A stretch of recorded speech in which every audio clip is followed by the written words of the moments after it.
Hello everyone, welcome to exam forum के आज इस वीडियो में हम फरवरी 2021 से मंथली करंट अफेयर्स क्वेश्चंस का पार्ट 2 डिस्कस करेंगे। इससे पहले हमारा पार्ट 1 आ चुका है जिसमें हम 1 फरवरी से लेकर 15 फरवरी तक के सारे क्वेश्चन कवर किया था। आज के इस वीडियो में हम बाकी के क्वेश्चन कवर करेंगे।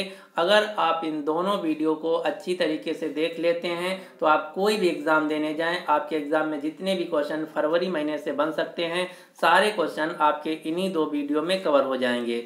इसके बाद आपको कोई भी बुक, मैगजीन, पीडीएफ या वीडियो फरवरी महीने के लिए देखने की जरूरत नहीं पड़ेगी। तो चलिए शुरू करते हैं अब आज का वीडियो।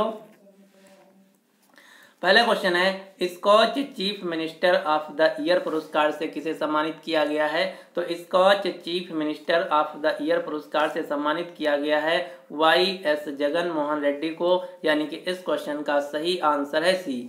वाई.एस. जगन मोहन रेड्डी कौन है? तो आप ये जो फोटो में देख पा रहे हैं ये हैं आंध्र प्रदेश राज्य के मुख्यमंत्री वाई.एस. जगन मोहन रेड्डी। इन्हीं को Skoch chief minister of the year पुरस्कार से सम्मानित किया गया है। क्यों किया गया है? क्योंकि इनके द्वारा जो राज्य में चलाई गई परियोजनाएं हैं उनके अच्छे परिणामों के लिए इस पुरस्कार से इनको सम्मानित किया गया है। लेकिन यहीं पर अगर आपसे क्वेश्चन पूछ लिया जाए कि स्कॉच गोल्डन चैलेंजर अवार्ड किसे दिया गया है, तो स्कॉच गोल्डन चैलेंजर अवार्ड से सम्मानित किया गया है केंद्रीय जनजातीय कार्य मंत्रालय के मंत्री अर्जुन मुंडा। किसे? केंद्रीय जनजातीय कार्य मंत्रालय के मंत्री अर्जुन मुंडा को स्कॉच गोल्डन चैलेंजर अवार्ड से सम्मानित किया गया है। अब आपको एक मैं ट्रिक बताता हूँ। ट्रिक क्या है? आपको कहीं भी वाई.एस.आर. दिख जाए सीधा आंसर टिक करना है आंध्र प्रदेश। क्यों? क्योंकि जो वाई.एस.आर. है इसका फुल फॉर्म है यादगुड़ी सांदिती राजशेखर रेड्डी, जो कि वर्तमान में जो मुख्यमंत्री हैं आंध्र प्रदेश के, उनके पिताजी का नाम है वाई.एस.आर. और आंध्र प्रदेश की जितनी भी योजनाएं हैं सारी योजनाएं वाई.एस.आर. से शुरू होती हैं। जैसे वाई.एस.आर. मत्स्यकारा भरोसा योजना, वाई.एस.आर. वाहन मित्र योजना, वाई.एस.आर. कांति वेलगु स्कीम, वाई.एस.आर. नवोद्यम योजना, वाई.एस.आर. नेत्रना नेस्तम योजना, वाई.एस.आर. रायतु भरोसा योजना, वाई.एस.आर. जल कल स्कीम, वाई.एस.आर. जगन्ना विद्या कनुका योजना, वाई.एस.आर. नाडू नेडू प्रोग्राम, वाई.एस.आर. ला नेस्तम योजना। ये जो सारी योजनाएं हैं आंध्र प्रदेश की योजनाएं हैं और सारी योजनाएं वाई.एस.आर. से शुरू होती हैं। आंध्र प्रदेश राज्य के मुख्यमंत्री हैं वाई.एस. जगन मोहन रेड्डी। यहाँ के राज्यपाल हैं विश्वभूषण हरिचंदन। आंध्र प्रदेश भारत का पहला राज्य है जिसकी 3 राजधानियां हैं। 3 कौन कौन सी?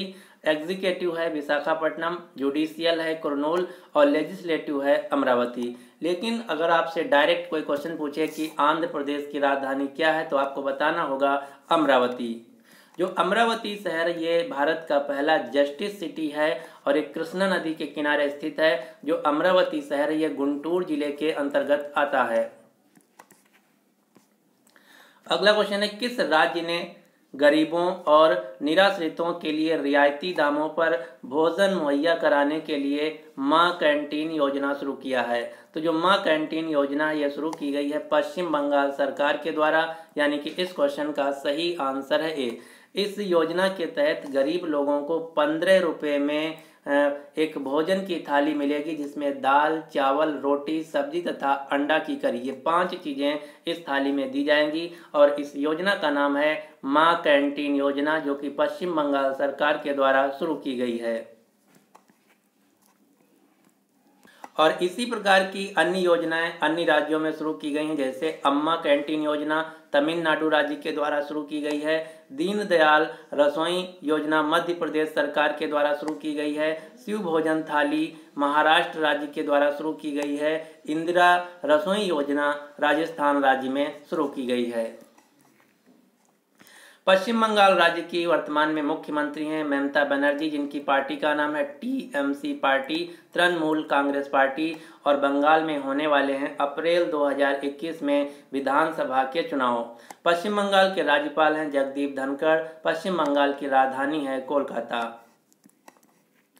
जो 45वां अंतर्राष्ट्रीय कोलकाता पुस्तक मेला है इसमें थीम देश के रूप में चुना गया है बांग्लादेश को। कोलकाता जो बंदरगाह है इसका नाम बदल दिया गया है। कोलकाता बंदरगाह का नया नाम रखा गया है श्यामा प्रसाद मुखर्जी बंदरगाह। भारत का पहला टायर पार्क स्थापित किया गया है पश्चिम बंगाल राज्य में। बच्चों के लिए भारत की पहली एक नाव पुस्तकालय यानी कि बोट लाइब्रेरी शुरू की गई है कोलकाता शहर में। भारत की पहली अंडर वाटर मेट्रो शुरू की गई है कोलकाता मेट्रो, जो कि हुगली नदी के नीचे चलती है। ये क्वेश्चन बहुत ही इंपॉर्टेंट है, आपको याद रखना है। भारत की पहली अंडर वाटर मेट्रो जो कि है कोलकाता मेट्रो, जो कि हुगली नदी के नीचे चलाई जाएगी। अगला क्वेश्चन है, हाल ही में HCL टेक्नोलॉजी कंपनी ने साइबर सुरक्षा को मजबूत करने के लिए किस IIT के साथ समझौता किया है? तो HCL टेक्नोलॉजी कंपनी ने साइबर सुरक्षा के क्षेत्र में IIT कानपुर के साथ समझौता किया है, यानी कि इस क्वेश्चन का सही आंसर है सी। IIT कानपुर से आपको 3-4 क्वेश्चन याद रखना है। जो कानपुर शहर है ये गंगा नदी के किनारे स्थित है। कानपुर शहर जो कि उत्तर प्रदेश का एक शहर है, और कानपुर शहर में ही भारतीय दलहन अनुसंधान रिसर्च सेंटर है। कानपुर शहर को लेदर सिटी ऑफ वर्ल्ड के नाम से जाना जाता है, तथा कानपुर शहर को मैनचेस्टर ऑफ नॉर्दर्न इंडिया भी कहा जाता है। और कानपुर शहर में ही भारत का पहला मेगा लेदर पार्क स्थापित किया जाएगा। यहाँ पर बात की गई है HCL टेक्नोलॉजी कंपनी की। HCL टेक्नोलॉजी कंपनी जो कि भारत की एक IT कंपनी है, जिसके वर्तमान में CEO हैं C Vijay Kumar. HCL company का मुख्यालय है नोएडा उत्तर प्रदेश, और इसके फाउंडर यानी कि संस्थापक हैं शिव नादर। और इसकी वर्तमान में जो चेयरमैन है इनका नाम है रोशनी नादर मल्होत्रा। रोशनी नादर मल्होत्रा जो कि शिव नादर की बेटी हैं। आप ये जो फोटो में देख पा रहे हैं ये हैं रोशनी नादर मल्होत्रा, और ये वर्तमान में भारत की सबसे अमीर महिला हैं। क्या हैं? भारत की सबसे अमीर महिला हैं रोशनी नादर मल्होत्रा, जो कि HCL टेक्नोलॉजी कंपनी की चेयरमैन हैं। अगला क्वेश्चन है, हाल ही में किस IPL टीम ने अपना नाम बदल दिया है? तो हाल ही में किंग्स 11 पंजाब ने अपना नाम बदल दिया है। किंग्स 11 पंजाब ने अपना नाम बदलकर नया नाम रखा है पंजाब किंग्स। पंजाब किंग्स नाम से किंग्स 11 पंजाब टीम जो था इसका नाम हो गया है। साथ ही साथ पंजाब किंग्स ने अपना लोगो भी बदल दिया है। पंजाब किंग्स जो टीम है इसकी मालिक हैं प्रीति जिंटा, नेस वाडिया तथा मोहित बर्मन। पंजाब किंग्स जो टीम्स है इसके कैप्टन है KL राहुल। जो इस साल का 2021 में IPL होने वाला है, ये 14वें नंबर का IPL है, और इसके लिए मेन स्पॉन्सर कंपनी जो है, टाइटल स्पॉन्सर कंपनी है, ये है वीवो IPL 2021 होगा। और इस साल टोटल 8 टीमें पार्टिसिपेट कर रही हैं। ये 8 टीमें कौन कौन सी हैं? Chennai super Kings, Delhi Capitals, Kolkata night Riders, Mumbai Indians, Punjab Kings, Rajasthan Royals, royal Challengers Bangalore, Sunrisers Hyderabad. ये हैं 8 टीमें जो कि IPL 2021 खेलेंगी। अब यहाँ से आपको 2 क्वेश्चन याद रखना है। पहला है, IPL 2021 में सबसे महंगे बिकने वाले खिलाड़ी कौन हैं? तो IPL 2021 में सबसे महंगे बिकने वाले खिलाड़ी हैं दक्षिण अफ्रीका के क्रिस मॉरिस, जिनको राजस्थान रॉयल ने 16.25 करोड़ रुपए में खरीदा है। ये तो बात हो गई ओवरऑल खिलाड़ियों की।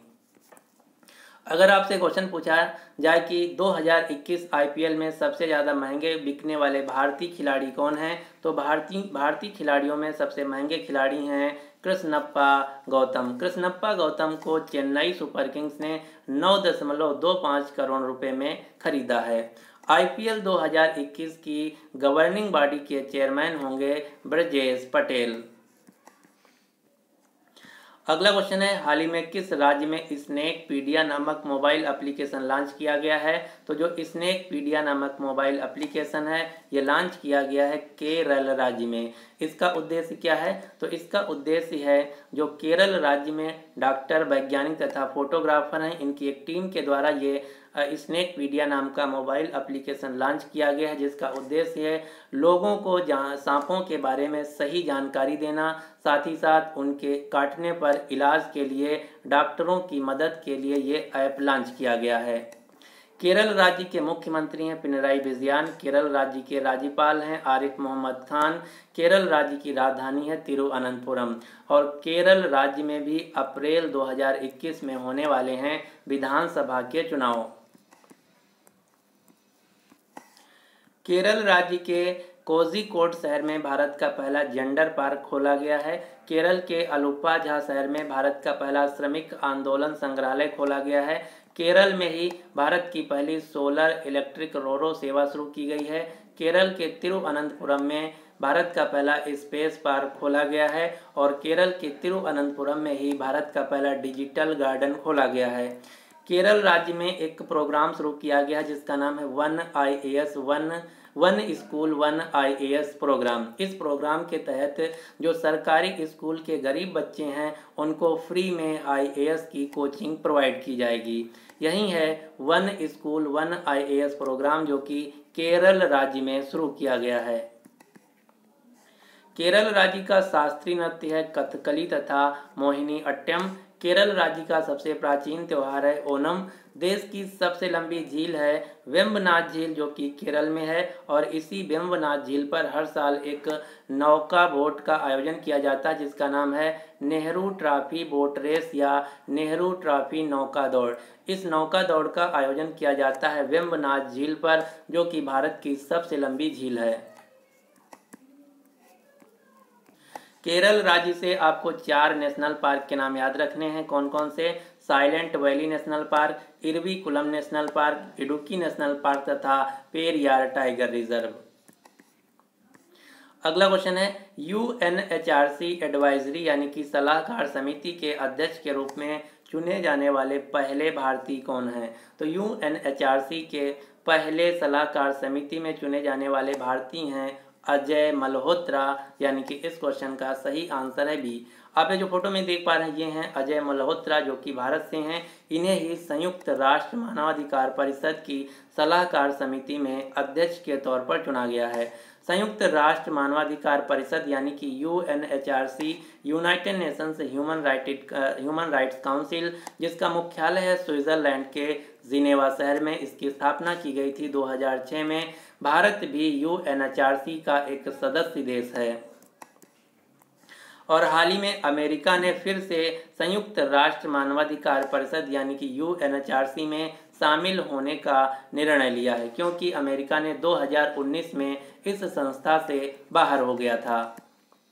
और UNHRC की हाल ही में जो अध्यक्ष हैं ये अध्यक्ष बनी है नजहत शमीम खान। नजहत शमीम खान जो कि फिजी देश से राजदूत हैं।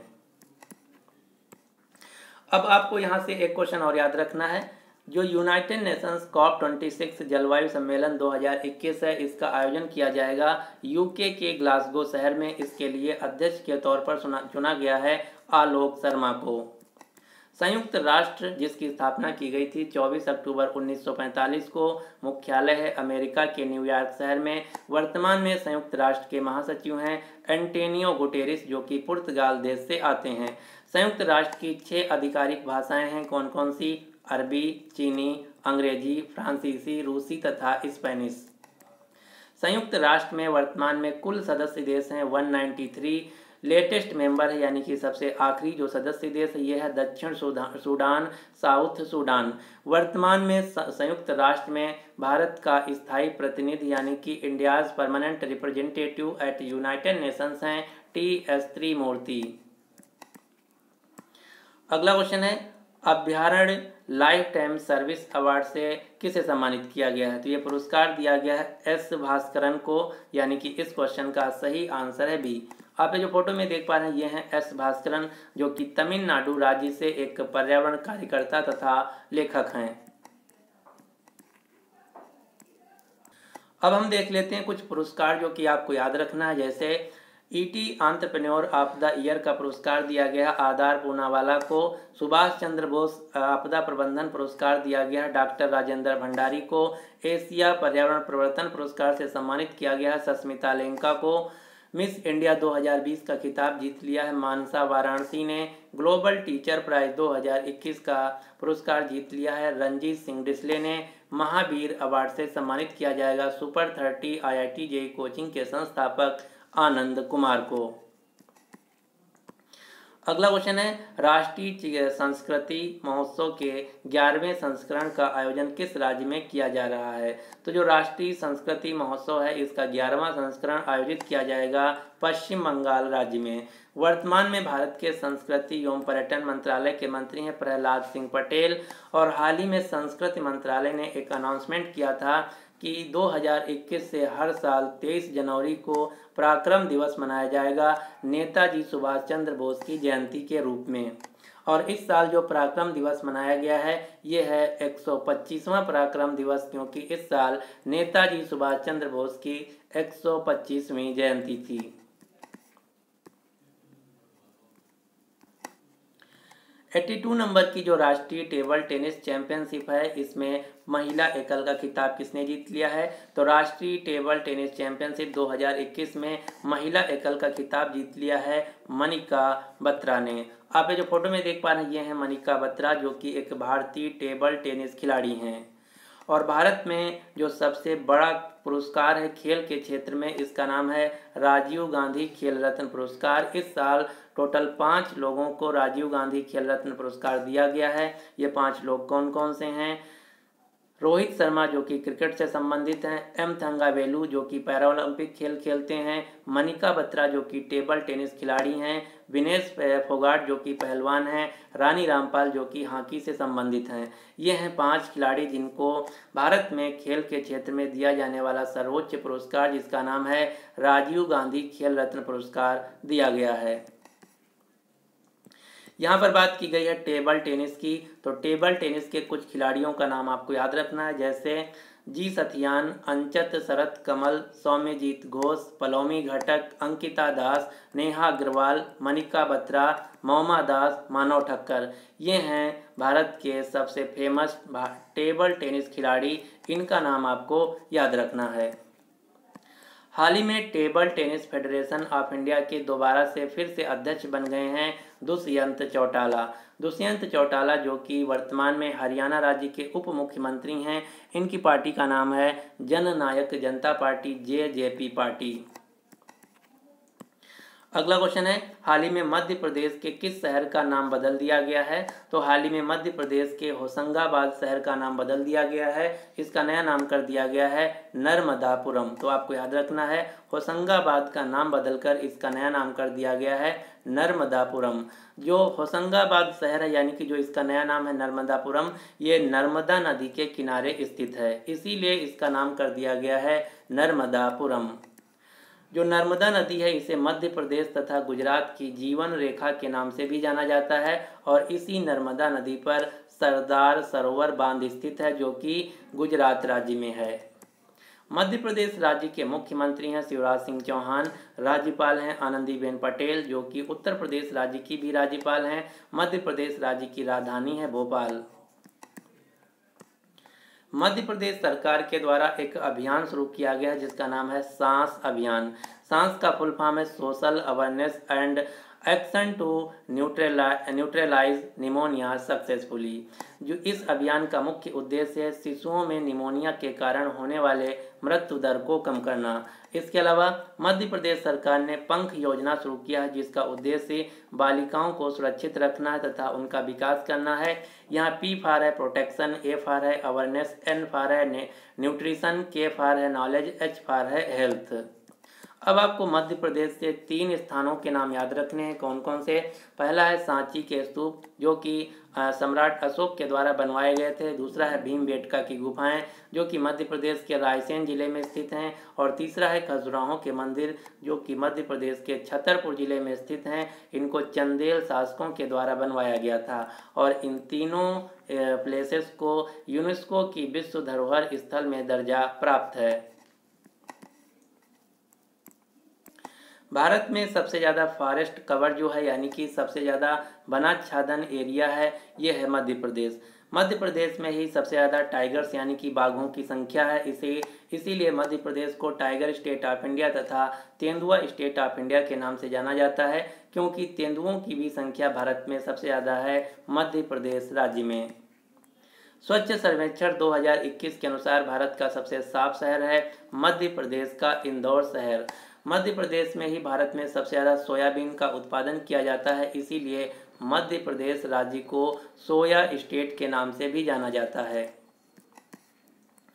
अगला क्वेश्चन है, हाल ही में ई मोबिलिटी के लाभों के बारे में जागरूकता फैलाने के लिए गो इलेक्ट्रिक अभियान किसने लॉन्च किया है? तो जो गो इलेक्ट्रिक अभियान है ये लॉन्च किया गया है नितिन गडकरी के द्वारा, और ये जो गो इलेक्ट्रिक अभियान है इस अभियान को शुरू किया गया है ऊर्जा मंत्रालय के द्वारा, जबकि जो नितिन गडकरी हैं इनके पास सड़क परिवहन और राजमार्ग मंत्रालय है। ये दोनों क्वेश्चन अलग अलग हैं, आपको याद रखना है। गो इलेक्ट्रिक अभियान शुरू किया गया है नितिन गडकरी के द्वारा। अगर क्वेश्चन पूछा जाए किस मंत्रालय के द्वारा, तो ये अभियान शुरू किया गया है ऊर्जा मंत्रालय के द्वारा। इस अभियान का उद्देश्य है लोगों को इलेक्ट्रिक व्हीकल के बारे में जागरूकता फैलाना। साथ ही साथ भारत सरकार का लक्ष्य है कि भारत के सभी वाहनों को इलेक्ट्रिक वाहन में कन्वर्ट करना सन 2030 तक, ये भारत सरकार का लक्ष्य है। इससे प्रेरित होकर या इससे अलग आप कह सकते हैं, दिल्ली सरकार ने भी दिल्ली में इलेक्ट्रिक वाहनों के बारे में लाभ को बताने के लिए एक अभियान शुरू किया जिसका नाम है स्विच दिल्ली अभियान। स्विच दिल्ली अभियान भी इलेक्ट्रिक वाहनों के लिए अभियान है जो कि दिल्ली सरकार के द्वारा शुरू किया गया है। टेस्ला कार जो कि दुनिया की सबसे बड़ी इलेक्ट्रिक कार निर्माता कंपनी है, ये अपना व्यापार शुरू कर रही है भारत में, जिसके लिए अपने कंपनी का रजिस्ट्रेशन कराया है बेंगलुरु शहर में। अगला क्वेश्चन है, खबरों में रहा देश का सबसे लंबा पुल जिसका नाम है थुबरी फूलबाड़ी पुल, ये किस नदी पर बनाया जाएगा? तो थुबरी फूलबाड़ी पुल जो कि ब्रह्मपुत्र नदी पर बनाया जाएगा, ये भारत का सबसे लंबा पुल होगा जब बनकर तैयार हो जाएगा। इसकी लंबाई कितनी है? तो इसकी लंबाई होगी 19 किलोमीटर, जो कि असम के थुबरी से लेकर मेघालय के फूलबाड़ी तक बनाया जाएगा। अगर क्वेश्चन पूछा जाए कि इस पुल को बनाने में जो पैसा की ज़रूरत लगेगी, ये पैसा कहाँ से मिलेगा? तो ये पैसा भारत सरकार ने लोन के तौर पर लिया है जीका कंपनी से, जीका संस्था से, जो कि जिसका फुल फॉर्म है Japan international cooperation agency. Japan international cooperation agency के द्वारा इस पुल को निर्माण करने के लिए भारत सरकार ने जापान देश से लोन लिया है। अब यहाँ से दूसरा क्वेश्चन पूछा जा सकता है कि इस पुल को बनाने के लिए किस कंपनी को हायर किया गया है? तो ये पुल बनाया जाएगा NHIDCL, national highway and infrastructure development corporation limited, जो कि एक सरकारी कंपनी है, और इसको बनाने में 4,997 करोड़ यानी कि लगभग 5,000 करोड़ का खर्चा आएगा। और ये जब बनकर तैयार हो जाएगा 2027 तक ये बनकर तैयार हो जाएगा, तब ये भारत का सबसे लंबा पुल होगा। इसकी लंबाई होगी 19 किलोमीटर। वर्तमान में अभी जो एट प्रेजेंट भारत का सबसे लंबा पुल है ये है ढोला सदिया ब्रिज, जिसका दूसरा नाम है भूपेन हजारिका सेतु, जो कि वर्तमान में भारत का सबसे लंबा पुल है। इसकी लंबाई है 9.15 किलोमीटर, जो कि लोहित नदी पर स्थित है। ये असम को अरुणाचल प्रदेश से कनेक्ट करता है। हाल ही में किस भारतीय शहर को 2020 tree city of the world की मान्यता दी गई है? तो 2020 tree city of the world की मान्यता दी गई है हैदराबाद शहर को। क्यों दी गई है? तो हैदराबाद शहर में वनों के सबसे ज़्यादा होने की वजह से इसको tree city of the world की मान्यता दी गई है। और tree city of the world की मान्यता पाने वाला भारत का पहला और एकमात्र शहर है हैदराबाद। हैदराबाद शहर से आपको 7 क्वेश्चन याद रखने हैं। कौन कौन से? पहला है हैदराबाद, जो कि तेलंगाना राज्य की राजधानी है। हैदराबाद शहर जो कि मूसी नदी के किनारे स्थित है। हैदराबाद जिसे हम सिकंदराबाद का जुड़वा शहर कहते हैं। हैदराबाद को निजामों का शहर या मोतियों का शहर भी कहा जाता है। हैदराबाद शहर में ही 4 मीनार स्थित है, जिसको मोहम्मद कुली कुतुब शाह ने बनवाया था। हैदराबाद शहर में ही हुसैन सागर झील है और हैदराबाद शहर में ही सलारगंज संग्रहालय है। तो ये 7 क्वेश्चन आपको हैदराबाद शहर से याद रखने हैं। अगला क्वेश्चन है, टोक्यो 2020 ओलंपिक संचालन समिति के अध्यक्ष के तौर पर किसे चुना गया है? तो 2021-20 में जो टोक्यो में ओलंपिक खेल होने थे, इनको कोरोना वायरस महामारी के कारण टाल दिया गया था। अब ये इस साल 2021 में खेले जाएंगे, जिसकी कमेटी के संचालन के लिए अध्यक्ष नियुक्त किया गया है सीको हाशिमोतो को। किसे? सीको हाशिमोतो को। आप ये जो फोटो में देख पा रहे हैं ये है सीको हाशिमोतो, जो कि एक जापान की मंत्री हैं। इन्हीं को ओलंपिक 2020 की जो कमेटी है उसके अध्यक्ष के तौर पर नियुक्त किया गया है।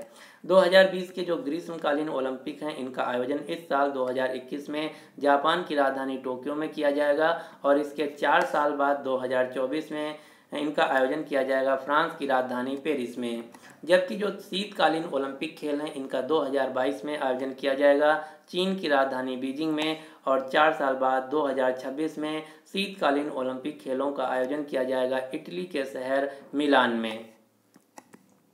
अंतर्राष्ट्रीय ओलंपिक समिति का मुख्यालय है स्विट्जरलैंड के लाउजेन शहर में। वर्तमान में इसके अध्यक्ष हैं थॉमस बाक। अगर बात की जाए भारतीय ओलंपिक समिति की तो वर्तमान में भारतीय ओलंपिक संघ के अध्यक्ष हैं नरेंद्र ध्रुव बत्रा। नरेंद्र ध्रुव बत्रा जो कि वर्तमान में अंतर्राष्ट्रीय हॉकी फेडरेशन के भी अध्यक्ष हैं। अंतर्राष्ट्रीय हॉकी फेडरेशन के भी अध्यक्ष हैं नरेंद्र ध्रुव बत्रा। इसके अलावा एक क्वेश्चन और आपको याद रखना है, जापान के जो पूर्व प्रधानमंत्री हैं शिंजो आबे। शिंजो आबे को भारत का जो दूसरा सर्वोच्च सम्मान है पद्म विभूषण 2021 से सम्मानित किया गया है जापान के पूर्व प्रधानमंत्री शिंजो आबे को। अगला क्वेश्चन है, अंतर्राष्ट्रीय मातृभाषा दिवस यानी कि इंटरनेशनल मदर लैंग्वेज डे कब मनाया जाता है? तो अंतर्राष्ट्रीय मातृभाषा दिवस हर साल मनाया जाता है 21 फरवरी को, यानी कि इस क्वेश्चन का सही आंसर है डी। अगला क्वेश्चन है, हाल ही में किस देश ने पेरिस जलवायु समझौते पर फिर से शामिल होने का निर्णय लिया है? तो जो पेरिस क्लाइमेट एग्रीमेंट है इस पर अमेरिका देश फिर से शामिल हो रहा है, क्योंकि 2019 में जब ट्रंप की सरकार थी तो ट्रंप ने इस समझौते से अलग हो लिया था। जिसके बाद जब नई सरकार बनी अमेरिका में जो बाइडेन की, तो जो बाइडेन ने फिर से इस समझौते में शामिल होने के लिए अपनी भूमिका जाहिर की है। इसके अलावा दो अन्य संस्थाओं के नाम आपको याद रखना है, अमेरिका संयुक्त राष्ट्र मानवाधिकार परिषद यानी कि UNHRC तथा विश्व स्वास्थ्य संगठन WHO में फिर से शामिल होने का निर्णय लिया है।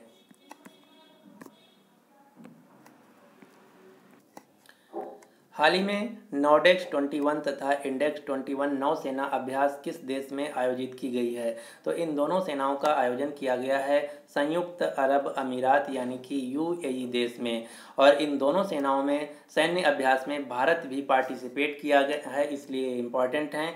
यहाँ पर नॉर्डेक्स का फुल फॉर्म है नावल डिफेंस एग्जीबिशन, नौसेना रक्षा प्रदर्शनी, और इडेक्स का फुल फॉर्म है इंटरनेशनल डिफेंस एग्जीबिशन, अंतर्राष्ट्रीय रक्षा प्रदर्शनी। इस प्रदर्शनी में भारत का जो जहाज है इसका नाम है प्रलय जहाज पार्टिसिपेट किया है। अगला क्वेश्चन है, पुडुचेरी केंद्र शासित प्रदेश की नई उपराज्यपाल कौन बनी है? तो पुडुचेरी केंद्र शासित प्रदेश की नई उपराज्यपाल बनी है तमिलसाई सौंदरराजन। तमिलसाई सौंदरराजन जो कि वर्तमान में तेलंगाना राज्य की भी राज्यपाल हैं। आप ये जो फोटो में देख पा रहे हैं ये हैं तेलंगाना राज्य की राज्यपाल तमिलसाई सौंदरराजन, जो कि हाल ही में पुडुचेरी राज्य की भी राज्यपाल बनी हैं। पुडुचेरी राज्यपाल के पुडुचेरी केंद्र शासित प्रदेश है जिसके मुख्यमंत्री थे वी नारायण स्वामी, जिन्होंने अपने पद से इस्तीफा दे दिया है। इनकी सरकार गिर गई है और पुडुचेरी केंद्र शासित प्रदेश की राजधानी है पुडुचेरी। पुडुचेरी जो कि एक केंद्र शासित प्रदेश है, यहाँ पर पहले फ्रांसीसियों का राज हुआ करता था, यानी कि पुडुचेरी जो है एक फ्रांसीसी उपनिवेश है। पुडुचेरी में मेनली 4 जिले हैं। कितने? 4 जिले हैं, और ये जो 4 जिले हैं 4 राज्यों में स्थित हैं, जिनमें से पुडुचेरी और कराईकल 2 जिले तमिलनाडु राज्य में हैं, यानम जिला आंध्र प्रदेश में है और माहे जिला केरल में है। आप ये जो रेड कलर से डॉटेड पोर्शन देख रहे हैं ये हैं पुडुचेरी के 4 जिले। तो ये कई बार एग्जाम में क्वेश्चन पूछ लिया जाता है कि कौन सा जिला किस राज्य में है, तो पुडुचेरी तथा कराईकल तमिलनाडु में है, यानम जिला आंध्र प्रदेश में है, माहे जिला केरल में है। ऑस्ट्रेलियन ओपन 2021 को किसने जीत लिया है? तो ऑस्ट्रेलियन ओपन 2021 में पुरुष एकल का खिताब जीत लिया है नोवाक जोकोविच ने, तथा महिला एकल का खिताब जीत लिया है नाओमी ओसाका ने। आप ये जो फोटो में देख पा रहे हैं ये हैं नोवाक जोकोविच जो कि सर्बिया देश के खिलाड़ी हैं, इन्होंने ही ऑस्ट्रेलियाई ओपन 2021 में पुरुष एकल का खिताब जीत लिया है। और नोवाक जोकोविच दुनिया के पहले टेनिस खिलाड़ी बन गए हैं जिन्होंने 9वीं बार ऑस्ट्रेलियन ओपन को जीता है। यह एक विश्व रिकॉर्ड भी है। अगर बात की जाए महिला एकल की, तो महिला एकल का खिताब जीत लिया है जापान देश की टेनिस खिलाड़ी नाओमी ओसाका। अब आपको टेनिस की 4 प्रतियोगिताओं के नाम याद रखने हैं। इन 4 प्रतियोगिताओं को कहते हैं ग्रैंड स्लैम। ये ग्रैंड स्लैम कौन कौन से हैं? Australian open, French open, Wimbledon open तथा यूएस ओपन। ऑस्ट्रेलियन ओपन का आयोजन किया जाता है जनवरी से फरवरी के मध्य ऑस्ट्रेलिया के मेलबर्न शहर में। फ्रेंच ओपन का आयोजन किया जाता है मई से जून के बीच फ्रांस की राजधानी पेरिस में। विंबलडन ओपन का आयोजन किया जाता है जून से जुलाई के बीच लंदन के विंबलडन शहर में। और यूएस ओपन का आयोजन किया जाता है सबसे आखिरी में अगस्त से सितंबर महीने के बीच अमेरिका के न्यूयॉर्क शहर में। तो यहाँ से 3-4 क्वेश्चन आपको याद रखना है। ग्रैंड स्लैम किसे कहते हैं? तो ये 4 टेनिस टूर्नामेंट जिन्हें हम ग्रैंड स्लैम के नाम से जानते हैं। अगला क्वेश्चन है, हाल ही में भारतीय सेना और किस देश की नौसेना ने पैसेज एक्सरसाइज का आयोजन किया है? तो जो पैसेज एक्सरसाइज है इसका आयोजन भारतीय सेना ने इंडोनेशियाई सेना के साथ किया है। और कहाँ पर किया है? तो ये आयोजन किया गया है अरब सागर में। पैसेज एक्सरसाइज के अलावा भारतीय सेना इंडोनेशिया देश के साथ गरुण शक्ति नाम की भी एक्सरसाइज कंडक्ट करती है। अब आपको कुछ महत्वपूर्ण जो संयुक्त सैन्य अभ्यास हैं इनके नाम याद रखने हैं। जैसे भारत फ्रांस के साथ 3 एक्सरसाइज करता है। कौन कौन सी? शक्ति, गरुणा तथा वरुणा। शक्ति, गरुणा तथा वरुणा भारत फ्रांस देश के साथ करता है। लेकिन यहीं पर अगर क्वेश्चन पूछा जाए कि गरुण शक्ति, जो गरुण शक्ति एक्सरसाइज ये भारत इंडोनेशिया देश के साथ, मित्र शक्ति नाम की एक्सरसाइज भारत श्रीलंका देश के साथ, समुद्र शक्ति नाम की एक्सरसाइज भारत मलेशिया देश के साथ कंडक्ट करता है।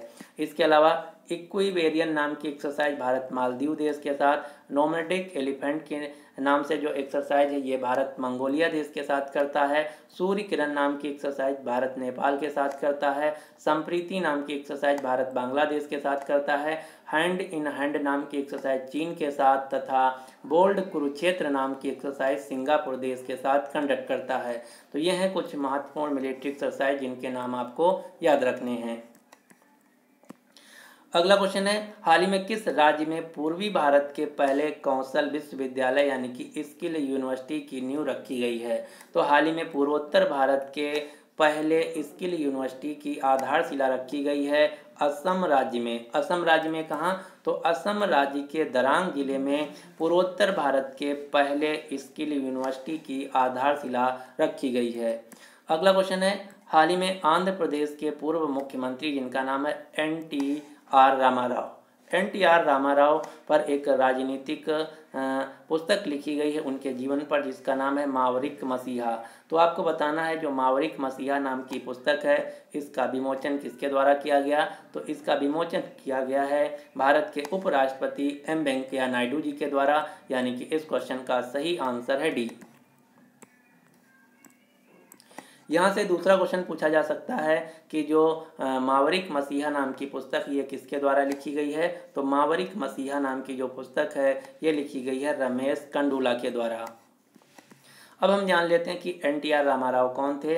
तो दक्षिण भारतीय जितने भी नेता हैं उनमें से सबसे दिग्गज अभी तक के जो नेता हुए हैं उनमें से एक दिग्गज नेता थे NTR रामाराव, जो कि एक एक्टर भी थे यानी कि फिल्मकार भी थे, प्रोड्यूसर भी थे, डायरेक्टर भी थे, फिल्म एडिटर भी थे। उसके बाद इन्होंने 1982 में राजनीति में अपना पदार्पण किया और इन्होंने एक पार्टी बनाई जिसका नाम है TDP तेलुगु देशम पार्टी। उसके बाद 1983 से लेकर 95 के बीच ये आंध्र प्रदेश के मुख्यमंत्री भी रहे। अगला क्वेश्चन है, हाल ही में महिलाओं को संपत्ति में अधिकार देने वाला भारत का पहला राज्य कौन बन गया है? तो हाल ही में महिलाओं को संपत्ति में अधिकार देने वाला ऐसा कानून बनाने वाला भारत का पहला राज्य बन गया है उत्तराखंड राज्य, यानी कि इस क्वेश्चन का सही आंसर है डी। इसमें क्या होगा? महिलाओं को पति के पैतृक संपत्ति में स्वामित्व का अधिकार देने के लिए एक कानून लाया गया है। इसके तहत यदि कोई महिला तलाक ले लेती है और दोबारा से शादी नहीं करती है तो वह अपने पति की जो पैतृक संपत्ति है उसकी अधिकारी होगी, यानी कि उसमें उसका भी हिस्सा लगेगा। यदि महिला की कोई संतान नहीं है फिर भी उसमें उसके जो पति की पैतृक संपत्ति है उसमें उसका बराबर का हिस्सा होगा। उत्तराखंड राज्य की राज्यपाल हैं बेबी रानी मौर्य। यहाँ के मुख्यमंत्री हैं त्रिवेंद्र सिंह रावत। उत्तराखंड राज्य की 2 राजधानियाँ हैं, समर की गैरसैंण जबकि विंटर की देहरादून। अब आपको उत्तराखंड राज्य से कुछ क्वेश्चन याद रखना, जैसे हाल ही में उत्तराखंड राज्य में बाल सुलभ पुलिस स्टेशन खोला गया है। उत्तराखंड राज्य ने राज्य के जो मनरेगा का कर्मचारी हैं उनके दिनों की संख्या 100 से बढ़ाकर 150 कर दिया है। भारत का पहला लाइकेन पार्क यानी कि कवक पार्क स्थापित किया गया है उत्तराखंड राज्य के मुनस्यारी क्षेत्र में। भारत का पहला पोलिनेटर पार्क खोला गया है उत्तराखंड राज्य के हल्द्वानी शहर में। और उत्तराखंड राज्य की एक दिन के लिए मुख्यमंत्री बनाई गई थी 24 जनवरी 2021 को सृष्टि गोस्वामी। अगला क्वेश्चन है, किस भारतीय ने फिलिप आइलैंड ट्रॉफी टेनिस में महिला युगल का खिताब जीत लिया है? तो फिलिप आइलैंड ट्रॉफी टेनिस में महिला युगल का खिताब जीत लिया है भारत की टेनिस खिलाड़ी अंकिता रैना ने। आप ये जो फोटो में देख पा रहे हैं ये हैं अंकिता रैना। 2021 में दूसरे खेलो इंडिया यूनिवर्सिटी गेम्स की मेजबानी किस राज्य को मिली है? तो 2021 में होने वाले खेलो इंडिया यूनिवर्सिटी गेम्स का आयोजन किया जाएगा कर्नाटक राज्य में। और इससे पहले 2020 में जो कि पहले खेलो इंडिया यूनिवर्सिटी गेम्स थे इनका आयोजन किया गया था उड़ीसा की राजधानी भुवनेश्वर में। अब आपको यहीं पर याद रखना है जो यूथ गेम्स हैं इनका 2020 में आयोजन किया गया था असम के गुवाहाटी शहर में, और 2021 में होने वाले यूथ गेम्स जो हैं इनका आयोजन किया जाएगा हरियाणा के पंचकुला शहर में। अगला क्वेश्चन है, उत्तर प्रदेश काला नमक चावल का निर्यात किस देश को किया जाएगा? तो उत्तर प्रदेश से काला नमक जो चावल है इसका एक्सपोर्ट किया जाएगा, भेजा जाएगा सिंगापुर देश को। काला नमक चावल क्या है? आप ये जो फोटो में देख पा रहे हैं ये है एक प्रकार का चावल जो कि मुख्यतया मेनली उत्तर प्रदेश के सिद्धार्थनगर, गोरखपुर, बस्ती, महाराजगंज तथा संत कबीर जिलों में उगाया जाता है। ये एक विशेष किस्म का चावल है जो कि अब उत्तर प्रदेश सरकार सिंगापुर देश को भी ट्रांसपोर्ट करेगी यानी कि भेजेगी। ये चावल जो है एक विशेष चावल है, इसे बुद्ध चावल या बुद्ध का महाप्रसाद भी कहा जाता है। क्यों? क्योंकि माना जाता है कि इस चावल की बनी खीर खाकर महात्मा जो गौतम बुद्ध थे उन्होंने ज्ञान प्राप्ति के बाद अपना उपवास तोड़ा था, इसीलिए ये जो चावल है इम्पोर्टेंट चावल है जिसका अब एक्सपोर्ट कराएगा उत्तर प्रदेश सरकार सिंगापुर देश को।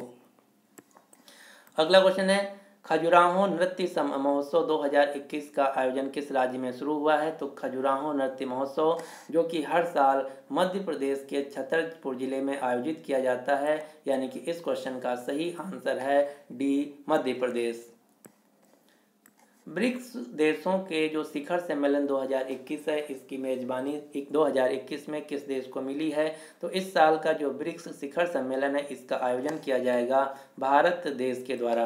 ब्रिक्स जो कि 5 देशों का एक इकोनॉमिक तथा पॉलिटिकल फोरम है। ये 5 देश कौन कौन से हैं? ब्राज़ील, रसिया, इंडिया, चाइना तथा साउथ अफ्रीका। और 2021 में होने वाले ब्रिक्स खेलों का भी आयोजन भारत में किया जाएगा। देश का पहला डिजिटल विश्वविद्यालय किस राज्य में खोला गया है? तो इंडियाज़ फर्स्ट डिजिटल यूनिवर्सिटी खोला गया है केरल के तिरुअनंतपुरम में। अगला क्वेश्चन है, पुस्तक रनवे टू स्किल्ड इंडिया किसके द्वारा लिखी गई है? तो जो रनवे टू स्किल्ड इंडिया है यह पुस्तक लिखी गई है डार्ले ओकोसी के द्वारा, यानी कि इस क्वेश्चन का सही आंसर है सी। पेपरलेस बजट पेश करने वाला देश का पहला राज्य कौन है? तो पेपरलेस बजट करने वाला देश का पहला राज्य है, यानी कि डिजिटल बजट पेश करने वाला भारत का पहला राज्य है उत्तर प्रदेश। लेकिन यहीं आपसे अगर क्वेश्चन पूछ लिया जाए कि भारत का जो पहला डिजिटल बजट है किसके द्वारा पेश किया गया है? तो भारत का जो पहला डिजिटल बजट है ये पेश किया गया है भारत की वित्त मंत्री निर्मला सीतारमण के द्वारा। आरबीआई ने साइबर धोखाधड़ी के बारे में जागरूकता फैलाने के लिए किस पंजाबी सिंगर के साथ गठजोड़ किया है, यानी कि अपना ब्रांड एम्बेसडर बनाया है। तो आरबीआई ने साइबर धोखाधड़ी से बचने के लिए लोगों को जागरूक करने के लिए पंजाबी सिंगर वायरस के साथ समझौता किया है, यानी कि इस क्वेश्चन का सही आंसर है बी। आप ये जो फोटो में देख पा रहे हैं ये है पंजाबी सिंगर वायरस, जिन्हें वायरस या बीरस के नाम से जाना जाता है। अगला क्वेश्चन है, फूल प्रसंस्करण केंद्र किस राज्य में स्थापित किया जाएगा? तो यह एक विशेष किस्म का भारत का पहला फूल प्रोसेसिंग सेंटर है, जिसकी स्थापना की जाएगी कर्नाटक राज्य में। इसमें क्या होगा, जो बिके हुए फूल हैं या अनबिके हुए जो फूल हैं, मार्केट में जो फूल नहीं बिकते हैं, उनका प्रोसेसिंग किया जाएगा, यानी कि उनको प्रोसेसिंग करके अन्य उत्पादों में कन्वर्ट किया जाएगा, जैसे प्राकृतिक रंग, प्राकृतिक सुगंध तथा जो अगरबत्ती होती हैं, उन सब के काम में जो फूल बचे होते हैं उनको उपयोग में लाया जाएगा। अगला क्वेश्चन है, केंद्रीय उत्पाद शुल्क दिवस सेंट्रल एक्साइज डे कब मनाया जाता है? तो ये भारत में हर साल 24 फरवरी को मनाया जाता है। क्यों? क्योंकि 24 फरवरी 1944 को भारत में केंद्रीय उत्पाद शुल्क और नमक कानून लागू हुआ था, इसीलिए हर साल भारत में 24 फरवरी को केंद्रीय उत्पाद शुल्क दिवस मनाया जाता है। अगला क्वेश्चन है, Dada Saheb Phalke international film festival 2021 में बेस्ट एक्ट्रेस मेल का अवार्ड किसे दिया गया है? तो Dada Saheb Phalke international film festival 2021 में बेस्ट एक्टर मेल पुरस्कार दिया गया है अक्षय कुमार को, यानी कि सबसे अच्छा अभिनेता का पुरस्कार किसे दिया गया? तो ये दिया गया अक्षय कुमार को। यहाँ से आपको 4 पुरस्कार के नाम याद रखने हैं, कौन कौन से। 2021 में जो दादा साहब फाल्के अंतर्राष्ट्रीय फिल्म पुरस्कार है, इसमें बेस्ट एक्टर फीमेल का पुरस्कार दिया गया है दीपिका पादुकोण को छपाक फिल्म के लिए। बेस्ट एक्टर मेल का पुरस्कार दिया गया है अक्षय कुमार को लक्ष्मी फिल्म के लिए। क्रिटिक्स बेस्ट एक्ट्रेस का अवार्ड दिया गया कियारा आडवाणी को गिल्टी फिल्म के लिए। और क्रिटिक्स बेस्ट एक्टर का अवार्ड दिया गया है दिल बेचारा फिल्म के लिए स्वर्गीय सुशांत सिंह राजपूत को, जिसमें से सबसे इम्पॉर्टेंट है स्वर्गीय सुशांत सिंह राजपूत वाला पुरस्कार, क्योंकि ये सबसे ज़्यादा चर्चा में रहे हैं, इसलिए एग्जाम में पूछे जाने के सबसे ज़्यादा चांस हैं।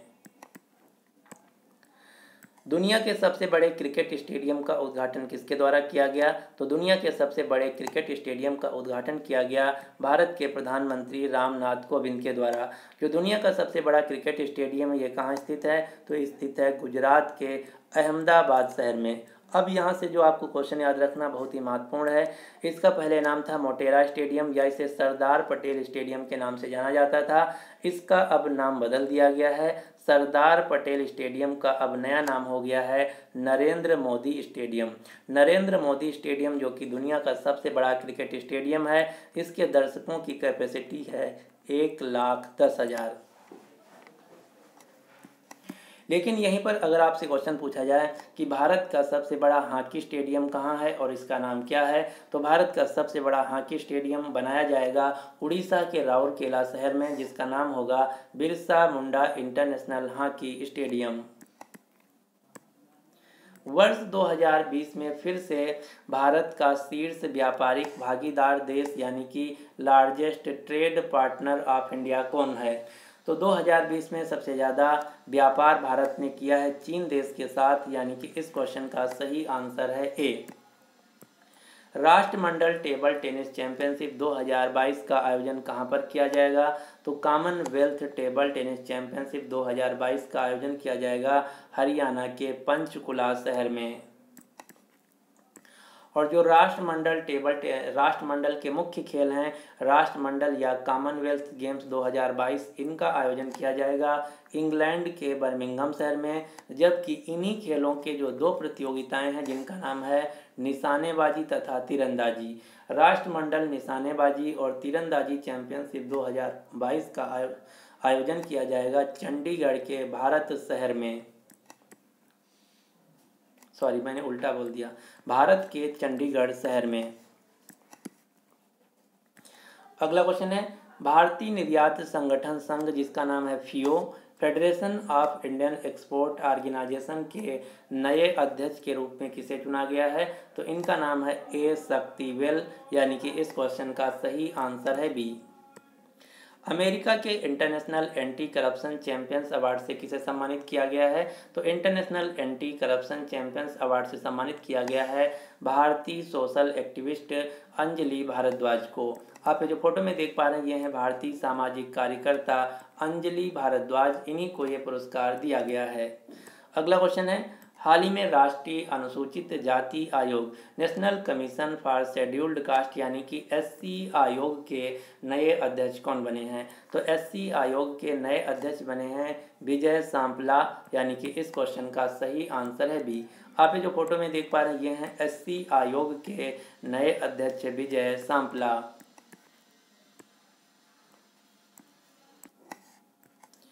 हाल ही में प्रकाशित होने वाली पुस्तक जिसका नाम है stories I must tell an actor's emotional journey, stories I must tell an actor's emotional journey, ये किस प्रसिद्ध अभिनेता की आत्मकथा है? तो ये जो कबीर बेदी एक्टर हैं इनकी ऑटोबायोग्राफी है। आप जो फोटो में देख पा रहे हैं ये हैं कबीर बेदी और इन्हीं की ऑटोबायोग्राफी यानी कि आत्मकथा है stories I must tell an actor's emotional journey. Bharat की पहली अंडर सी यानी कि समुद्र के नीचे सुरंग किस शहर में बनाई जाएगी? तो इंडियाज फर्स्ट अंडर सी समुद्र के नीचे भारत की पहली टनल यानी कि पहली सुरंग बनाई जाएगी मुंबई शहर में, जिसकी लंबाई होगी 2.07 किलोमीटर। लेकिन यहीं पर अगर आपसे क्वेश्चन पूछा जाए कि भारत की पहली अंडर वाटर मेट्रो कौन है? तो भारत की पहली अंडर वाटर मेट्रो है कोलकाता मेट्रो। अगला क्वेश्चन है, एशिया का सबसे बड़ा कैटल पार्क यानी कि मवेशी पार्क किस राज्य में खोला गया है? Asia's largest live stock animal research centre, जो कि पशुओं के लिए मवेशियों के लिए एक रिसर्च सेंटर है, एक चिकित्सा विश्वविद्यालय है यानी कि एक हॉस्पिटल है, ये खोला गया है तमिलनाडु के सेलम जिले में। कोवैक्स प्रोग्राम के तहत कोविड-19 टीका प्राप्त करने वाला दुनिया का पहला देश कौन बन गया है? तो कोवैक्स प्रोग्राम के तहत टीका पाने वाला दुनिया का पहला देश बन गया है घाना। घाना देश जो कि अफ्रीका महाद्वीप का देश है। घाना देश की राजधानी है अक्रा, ACCRA अक्रा, और यहाँ की मुद्रा है चेंदी। अब हम जान लेते हैं कि कोवैक्स प्रोग्राम क्या है। तो कोवैक्स प्रोग्राम जो कि संयुक्त राष्ट्र तथा विश्व स्वास्थ्य संगठन के द्वारा चलाया गया है, इसका पूरा नाम है कोविड-19 वैक्सीन ग्लोबल एसेस। ये प्रोग्राम क्या है? तो इस प्रोग्राम में बताया गया है कि दुनिया के कई सारे देश जो कि कोरोना वायरस महामारी से अकेले नहीं लड़ सकते हैं या फिर वो बेहद गरीब देश हैं, तो ऐसे देश जिनके पास पैसा नहीं है कोरोना वायरस की वैक्सीन लेने के लिए, ऐसे दुनिया के 92 देशों को कोवैक्स प्रोग्राम के तहत संयुक्त राष्ट्र तथा विश्व स्वास्थ्य संगठन फ्री में कोरोना वायरस की वैक्सीन देगा। यही है कोवैक्स प्रोग्राम, और इस प्रोग्राम के तहत वैक्सीन पाने वाला दुनिया का पहला देश बन गया है घाना। ये चर्चा में क्यों है? क्योंकि जो घाना देश को पहला कंसाइनमेंट भेजा गया है ये भेजा गया है भारत से। भारत के सीरम इंस्टीट्यूट ऑफ इंडिया के द्वारा बनाई गई जो वैक्सीन है जिसका नाम है एस्ट्राजेनिका वैक्सीन। एस्ट्राजेनिका वही वैक्सीन है जिसका भारत में नाम है कोविशील्ड, और भारत के बाहर इसका नाम होगा एस्ट्राजेनिका वैक्सीन। यही एस्ट्राजेनिका वैक्सीन जो है घाना देश में 6 लाख डोजेज भेजी गई हैं।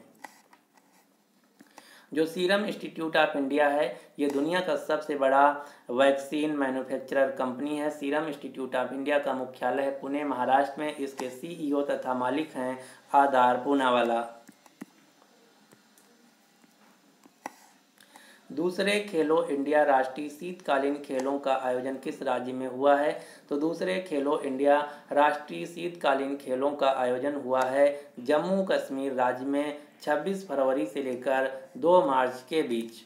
अगला क्वेश्चन है, रिलायंस कंपनी के द्वारा दुनिया का सबसे बड़ा चिड़ियाघर यानी कि जू किस राज्य में स्थापित किया जाएगा? तो दुनिया का सबसे बड़ा चिड़ियाघर रिलायंस कंपनी के द्वारा बनाया जाएगा गुजरात के जामनगर शहर में, यानी कि इस क्वेश्चन का सही आंसर है डी।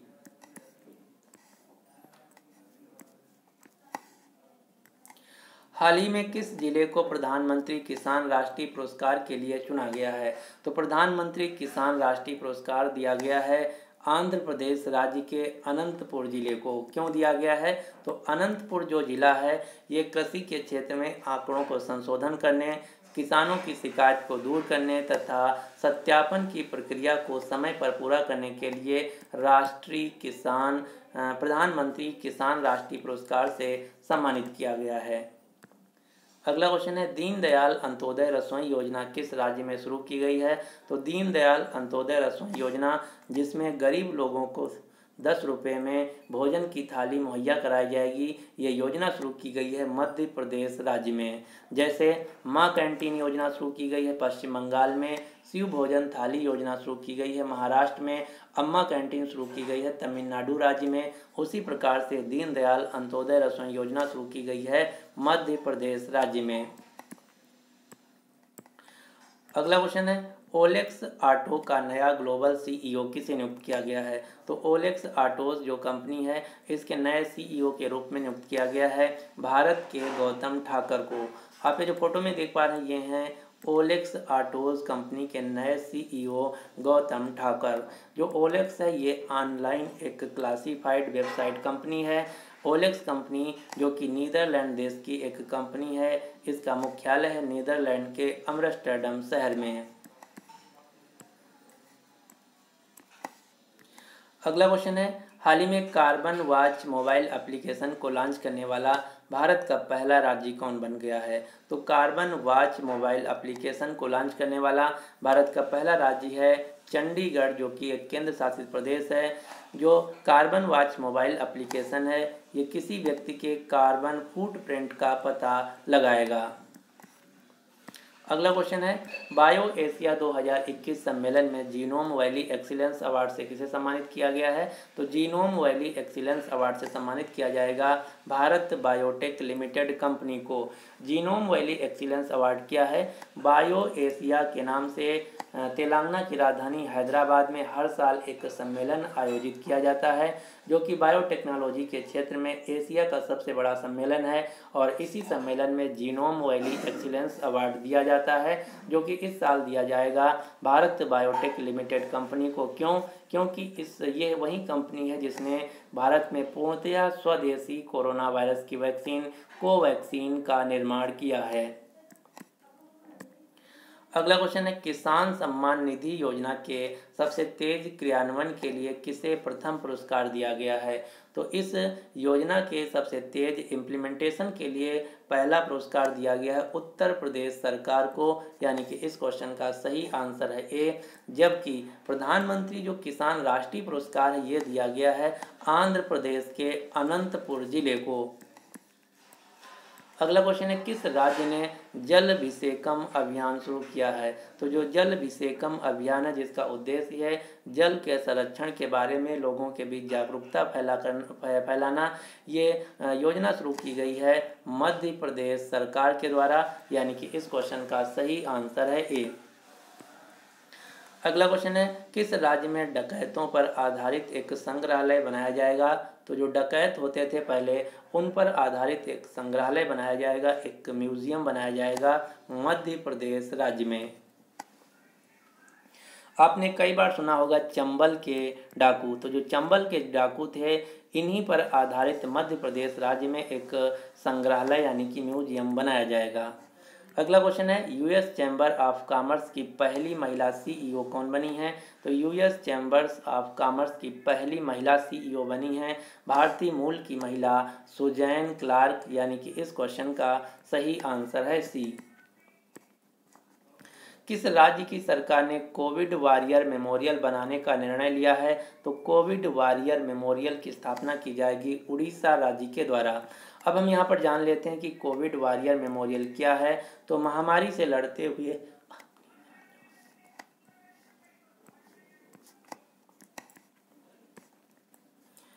अंतर्राष्ट्रीय सौर गठबंधन का नया महानिदेशक किसे नियुक्त किया गया है? तो अंतर्राष्ट्रीय सौर गठबंधन जिसे हम इंटरनेशनल सोलर अलायंस के नाम से जानते हैं, इसके नए डायरेक्टर जनरल के रूप में नियुक्त किया गया है अजय माथुर को। इंटरनेशनल सोलर अलायंस जो कि जिसका मुख्यालय हरियाणा के गुरुग्राम शहर में। इसकी स्थापना की गई थी 2015 में।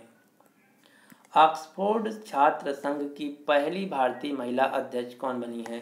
तो ऑक्सफोर्ड यूनिवर्सिटी में ऑक्सफोर्ड छात्र संघ की पहली भारतीय महिला अध्यक्ष बनी है रश्मि सामंत, यानी कि इस क्वेश्चन का सही आंसर है ए। आप ये जो फोटो में देख पा रहे हैं ये हैं रश्मि सामंत, जो कि भारत से हैं। यहीं ऑक्सफोर्ड यूनिवर्सिटी का जो छात्र यूनियन है उसकी पहली भारतीय महिला अध्यक्ष बनी है। ऑक्सफोर्ड यूनिवर्सिटी जो कि यूनाइटेड किंगडम यानी कि यूके की सबसे बड़ी यूनिवर्सिटी है। अमेरिका से दुनिया में पहली बार किस कंपनी को कार्बन न्यूट्रल तेल प्राप्त हुआ है? तो दुनिया में पहली बार अमेरिका देश से कार्बन न्यूट्रल ऑयल प्राप्त किया है भारत की रिलायंस इंडिया लिमिटेड कंपनी ने, यानी कि इस क्वेश्चन का सही आंसर है सी। रिलायंस इंडस्ट्रीज जिसके मालिक हैं मुकेश अंबानी जो कि भारत के सबसे अमीर व्यक्ति हैं। जहां झुग्गी वहीं मकान नामक योजना किस राज्य सरकार के द्वारा शुरू किया गया है? तो ये योजना शुरू की गई है दिल्ली सरकार के द्वारा। इस योजना में क्या होगा, जो दिल्ली में कई सारे लोग झुग्गी झोपड़ी में रहते हैं उनको वहीं पर मकान बना कर दिया जाएगा, जिसका नाम दिया गया है जहां झुग्गी वहीं मकान योजना।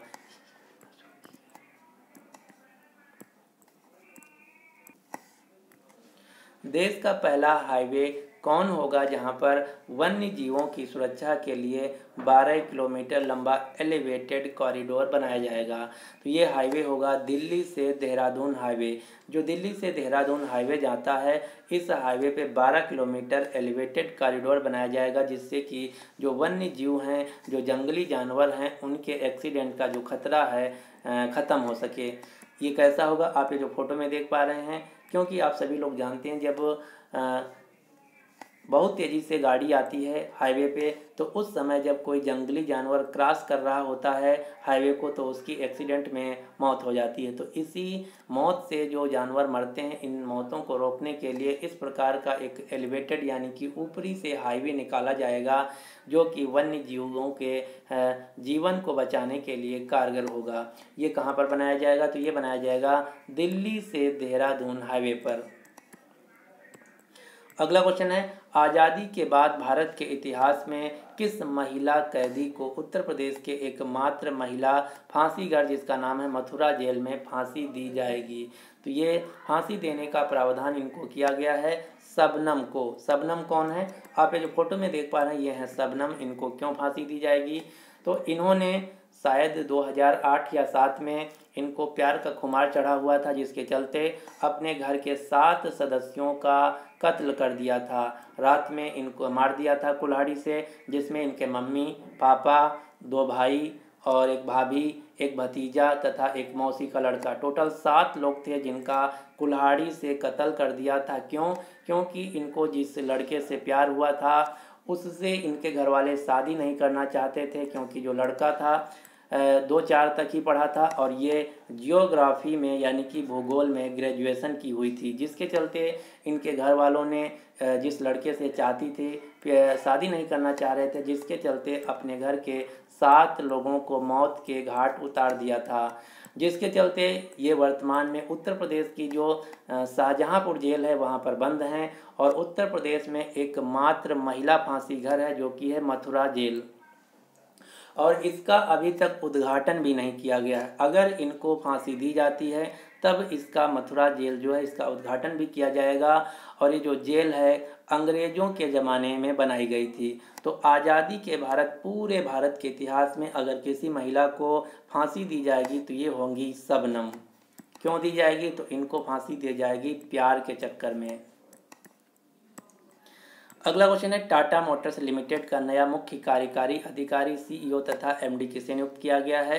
तो टाटा मोटर्स जो कि टाटा ग्रुप की एक कंपनी है, इसके नए सीईओ तथा एमडी के रूप में नियुक्त किया गया है मार्क लिस्टोसेला को। मार्क लिस्टोसेला, आप ये जो फोटो में देख पा रहे हैं ये हैं मार्क लिस्टोसेला, जो कि टाटा मोटर्स के नए सीईओ तथा एमडी बने हैं। पुस्तक जिसका नाम है star struck conference of a TV executive, star struck confessions of a TV executive, ये किसके द्वारा लिखी गई है? तो ये लिखी गई है पीटर मुखर्जी के द्वारा। पीटर मुखर्जी कौन है? तो आप ये जो फोटो में देख पा रहे हैं ये है पीटर मुखर्जी। इनका आपने शायद नाम भी सुना हो।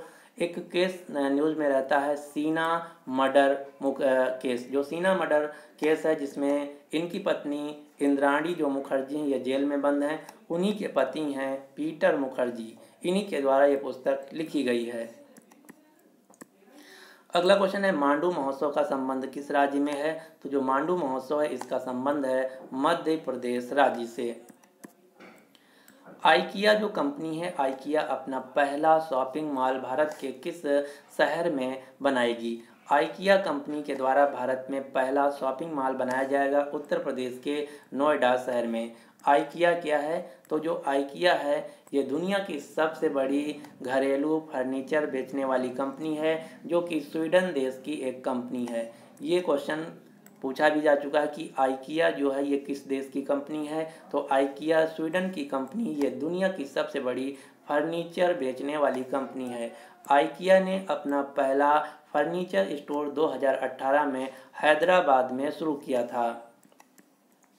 और जो आइकिया का यह शॉपिंग सेंटर होगा दुनिया का सबसे बड़ा शॉपिंग सेंटर होगा, जो कि नोएडा उत्तर प्रदेश में बनाया जाएगा।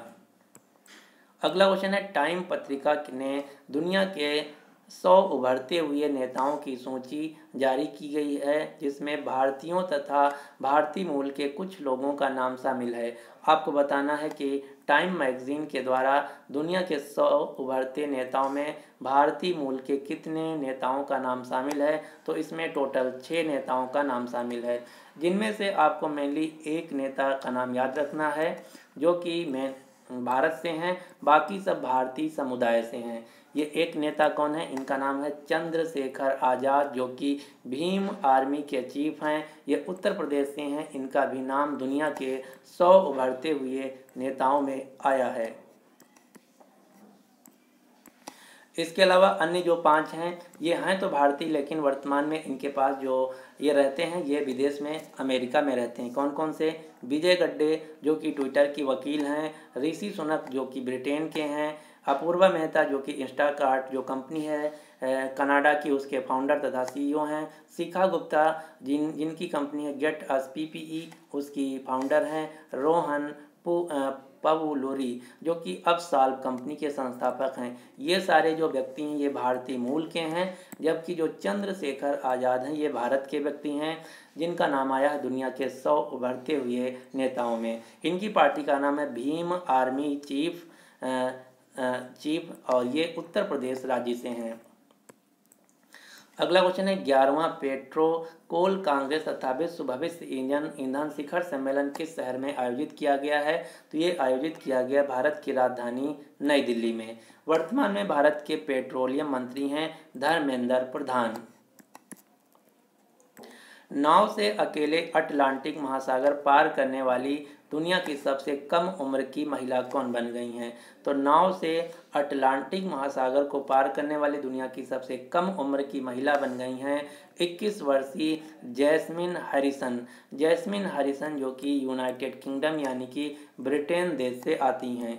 इन्होंने 70 दिन 3 घंटे 48 मिनट में अटलांटिक महासागर की 4828 किलोमीटर की यात्रा तय करके, जो कि 12 दिसंबर 2020 को शुरू किया था, स्पेन से अपनी यात्रा को शुरू करते हुए 20 फरवरी 2021 को एंटीगुआ में समाप्त किया। तो इस प्रकार से जो जैस्मिन हैरिसन हैं ये दुनिया की सबसे कम उम्र की महिला बन गई हैं नाव से, वो भी अकेले अटलांटिक महासागर को पार करने वाली। अगला क्वेश्चन है भारतीय सेना के सैन्य संचालक यानी कि DGMO director general of military operations के नए महानिदेशक के तौर पर किसे नियुक्त किया गया है? तो इनका नाम है लेफ्टिनेंट जनरल BS राजू। आप ये जो फोटो में देख पा रहे हैं ये हैं भारत के नए DGMO lieutenant general BS Raju. अगला क्वेश्चन है भारत सरकार ने फाइलेरिया उन्मूलन का लक्ष्य कब तक का रखा है? फाइलेरिया जो कि एक प्रकार की बीमारी होती है, इसके समाप्त करने का भारत सरकार का लक्ष्य है 2030, यानी कि इस क्वेश्चन का सही आंसर है सी।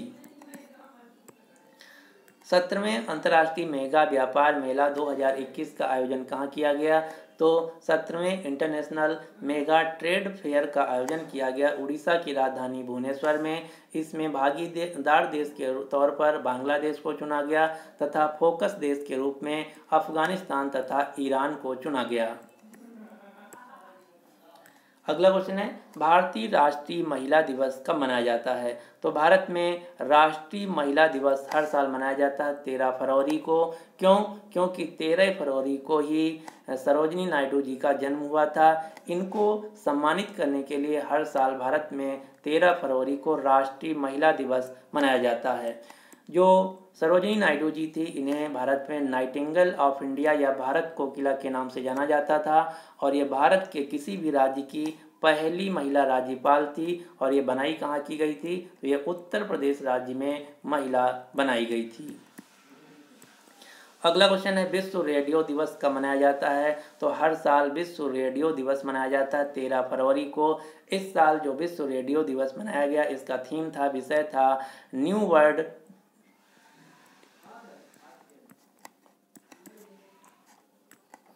अभिनेत्री प्रियंका चोपड़ा ने अपनी हाल ही में पहली पुस्तक जारी की है, इसका नाम क्या है? तो जो अभिनेत्री प्रियंका चोपड़ा हैं, इनकी एक नई पुस्तक आई है जिसका नाम है अनफिनिश्ड अ मेमोयर। अनफिनिश्ड अ मेमोयर नाम की जो पुस्तक है, ये प्रियंका चोपड़ा की पुस्तक है, यानी कि ऑटोबायोग्राफी है। तो ये था हमारा कंप्लीट वीडियो जिसमें हमने फरवरी महीने के जो पार्ट 2 के सारे क्वेश्चन थे, सारे क्वेश्चन एक एक करके कवर कर लिया है। और अगर आपने पार्ट 1 नहीं देखा है तो उसका भी लिंक आपको नीचे डिस्क्रिप्शन बॉक्स में मिल जाएगा, आप वहां जाके देख सकते हैं। इस प्रकार से अगर आप इन दोनों वीडियो को अच्छी तरीके से देख लेते हैं तो हम उम्मीद करते हैं कि आप कोई भी एग्ज़ाम देने जाएं, आपके एग्ज़ाम में अगर फरवरी महीने से कोई क्वेश्चन पूछा जाता है तो इन्हीं 2 वीडियो में से आपको मिलने वाला है।